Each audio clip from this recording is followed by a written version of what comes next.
Computer. Bismillahirrahmanirrahim. Assalamualaikum warahmatullahi wabarakatuh. Saya Hana Sundari dari Universitas Indraprastha PGRI.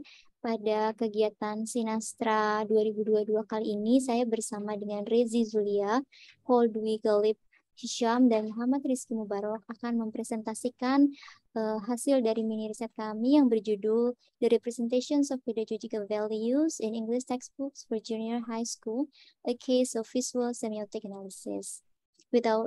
Tanpa mengurangi waktu dan mempersingkat waktu, saya persilakan kepada Rezi, Paul, dan Rizky.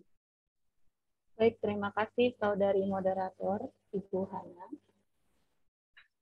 Untuk di slide pertama, teori semiotika ada dua tokoh di sini, yaitu Ferdinand de Saussure, 1857 sampai 1913, adalah seorang ahli bahasa yang dikenal sebagai bapak semiotika modern, memiliki penanda, petanda, dan istilah signifikansi yang mempelajari kehidupan sosial sebagai tanda.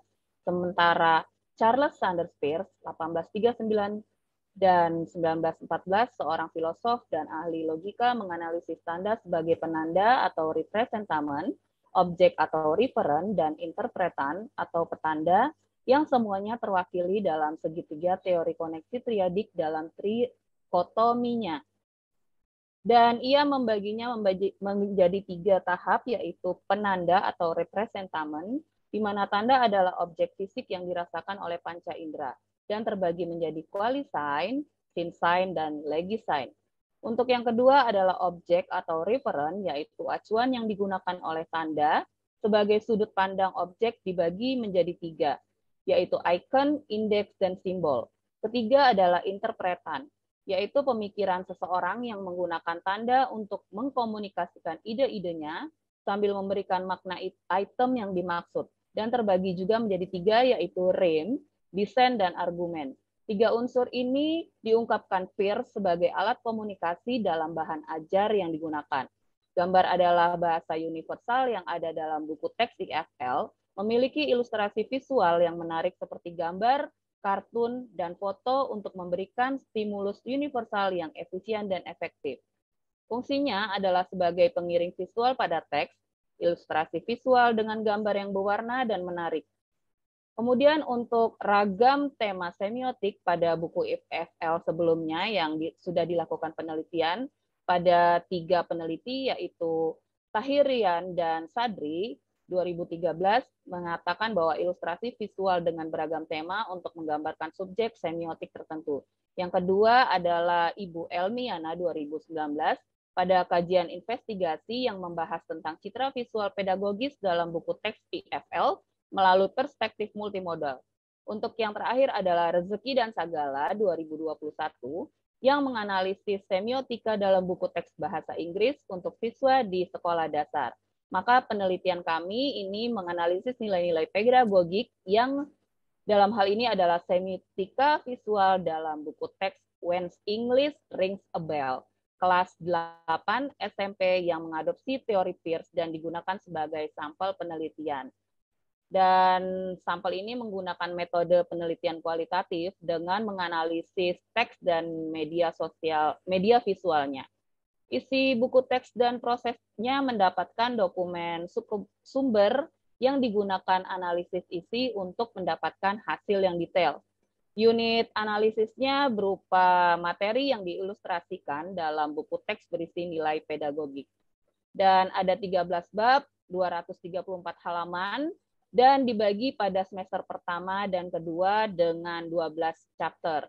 Di analisis ini kami menganalisis bab 1 atau chapter 1 sampai 6 tentang nilai-nilai pedagogik dalam semiotika visual.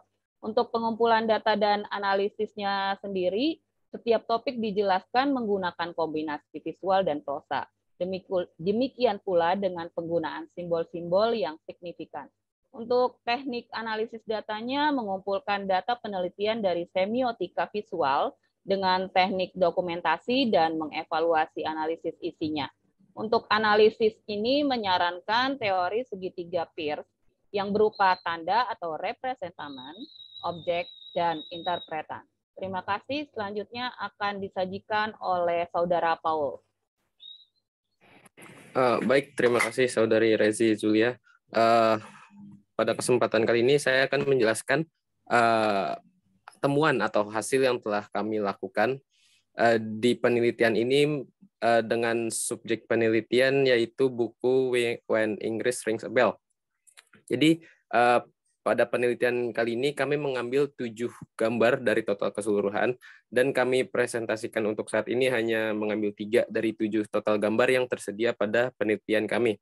Yang pertama ini adalah menguasai teori belajar dan prinsip-prinsip pendidikan.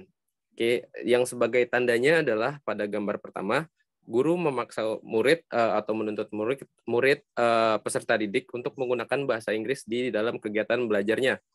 Oke, objeknya adalah guru memberikan dorongan kepada murid untuk meningkatkan minat belajar mereka untuk belajar bahasa Inggris yang paling utamanya. Sedangkan interpretannya adalah gambar pertama ini menunjukkan kalau guru sedikit memaksa atau menuntut para peserta didiknya untuk menggunakan bahasa Inggris di setiap pembelajaran yang dilakukan di dalam kelas. Jadi untuk memotivasi siswa untuk terus mengembangkan kemampuan belajarnya, kemampuan berpikirnya, dan juga untuk meningkatkan kemampuan berbicara terutama dalam menggunakan bahasa Inggris. Jadi guru juga pengajar juga mendorong siswa untuk mengerti apa yang sedang diajarkan dengan menggunakan bahasa yang bukan bahasa sehari-harinya mereka, yaitu bahasa Indonesia. Sedangkan guru ingin para peserta didiknya menggunakan bahasa Inggris sebagai bahasa belajarnya. Yang kedua, di sini kami mengambil contoh dari 7 total gambar yang kami sajikan, yaitu untuk nilai pedagogisnya adalah kegiatan belajar yang edukatif. Itu harus dimiliki oleh para pengajar. Tanda yang pertama ini adalah disajikan dengan guru bertanya kepada muridnya apakah mereka mengerti dengan 2 karakter guru yang berbeda. Pada gambar kedua ini 2 guru direpresentasikan, yang pertama dengan seorang perempuan dan yang kedua dengan seorang laki-laki. Oke, objeknya adalah guru harus mampu menggunakan media-media belajar seperti media audio atau media visual ataupun kombinasi antara media audio dan visual untuk meningkatkan kemampuan siswa terutama dalam kemampuan mendengarnya. Sedangkan interpretan atau penafsirannya adalah guru dapat menggunakan segala alat untuk meningkatkan kualitas belajar yang sedang dilakukan di dalam kelasnya. Oke, selanjutnya.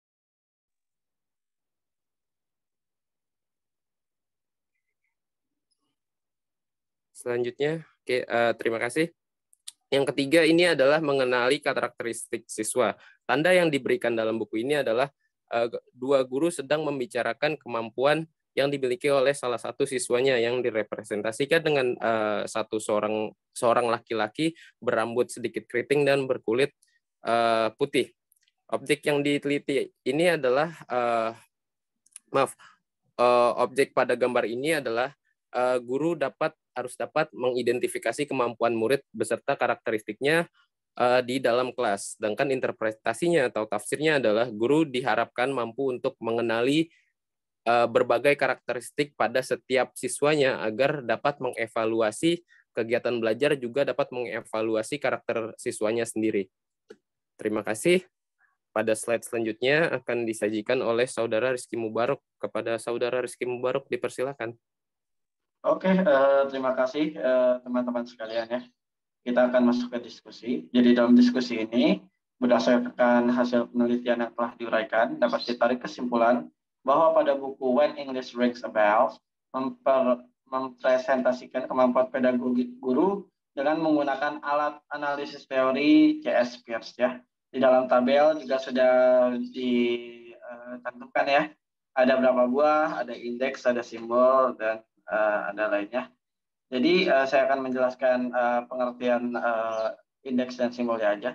Jadi dalam balon-balon kata itu yang mempunyai 283 buah ini, penggunaan balon ini untuk untuk penyampaian cerita dalam ilustrasi dan juga menjadi penyampaian langkah-langkah serta tips kepada para pembaca. Lalu juga ada search atau kaca pembesar, yaitu menjadi sebuah contoh ilustrasi dan pengaplikasiannya ya. Jadi dalam lembar-lembar itu jika ada simbol tersebut, maka artinya adalah itu. Lalu juga ada simbol database atau folder. Jadi dalam lembar tersebut itu menjelaskan bahwa di situ ada penjelasan materi ajar. Lalu juga ada puzzle yang artinya memberikan langkah-langkah pengerjaan pembelajaran dan juga contohnya. Ada juga megafon dan reflect atau mirror ya, kaca. Jadi mereka tuh sebenarnya sama, tapi untuk megafon ini adalah refleksi untuk individu setelah pembelajaran selesai gitu ya. Jadi refleksi individu. Kalau cermin ini atau kaca ini adalah refleksi untuk kelompok. Boleh lanjut? Oke. Kesimpulannya, penelitian ini menemukan beberapa gambar yang mencerminkan kompetensi pedagogik dalam pandangan semiotika dengan menerapkan teori segitiga dari Peirce. Buku ini menampilkan gambar-gambar dalam pembelajaran yang memberikan pengarahan yang bisa membantu dan memengaruhi perkembangan kognitif pembaca. Dalam konteks ini adalah siswa. Ya, dalam yang penjelasan tadi Paul jelaskan ya, saudara Paul, terlihat pada bagian-bagian yang disajikan dalam buku ini terdapat poin-poin kompetensi pedagogik seorang guru, yaitu mastering learning theory and educational learning principles, lalu ada educational learning activities, dan juga recognizing the students' characteristic, seperti itu ya. Lalu juga analisis semiotika yang dilakukan dalam penelitian ini juga menempatkan banyak alur penempatan yang tidak ambigu. Jadi ini berguna juga dalam bahan baca siswa gitu ya. Ya, lanjut. Oke. Sebagai penutup, kita mungkin bisa membaca teks dari seorang Charles Sanders Peirce ya. Ketika sebuah gambar dikatakan singular, itu berarti bahwa sangat menentukan dalam semua hal. Setiap karakter yang mungkin atau negatifnya harus benar dari gambar semacam itu. Jadi ini adalah tuntutan seorang guru untuk mengerti apa yang diajarkan kepada siswanya berupa teks maupun simbol-simbol semiotika seperti itu. Mungkin sekian dari saya. Terima kasih.